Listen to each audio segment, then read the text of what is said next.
పాకిస్తాన్ అంతే అబ్బా. ఏదో అనుకుంటారు. ఎవరినో భయపెడదామని ట్రై చేస్తారు. లాస్ట్‌కి వాళ్ళే భయంతో గజగజ వణికిపోయి పూర్తిగా సరెండర్ అయిపోతారు. పాకిస్తాన్ విషయంలో ఎప్పుడు జరిగేదే కదా!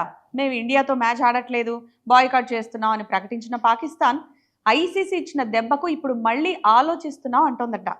మీరు గనక మ్యాచ్ ఆడకపోతే ఆ నష్టాన్ని ఎలా వసూలు చేయాలో మాకు బాగా తెలుసు. మర్యాదగా ఇండియాతో మ్యాచ్ ఆడితే ఆడండి. లేదంటే మీ గుండు పగలగొట్టే బాధ్యత మాది అని ఐసీసీ స్ట్రాంగ్ వార్నింగ్ ఇచ్చేసరికి ఓకే ఓకే అంతెందుకులే ఆలోచిస్తున్నాం కదా అని సన్నాయి నొక్కులు నొక్కుతోందంట పాకిస్తాన్.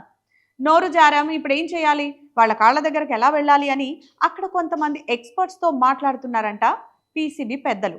అయినా వాళ్ళకే బుద్ధుంటే సిచ్యువేషన్ ఇంత దూరం వచ్చేదా? ముందేదో ధైర్యం ఉన్నోళ్ళలా మాటలు అనడం ఎందుకు, ఇంకొకటితో తిట్టించుకోవడం ఎందుకు? ఈ పాకిస్తాన్కి ఎప్పుడు బుద్ధి వస్తుందో ఏంటో.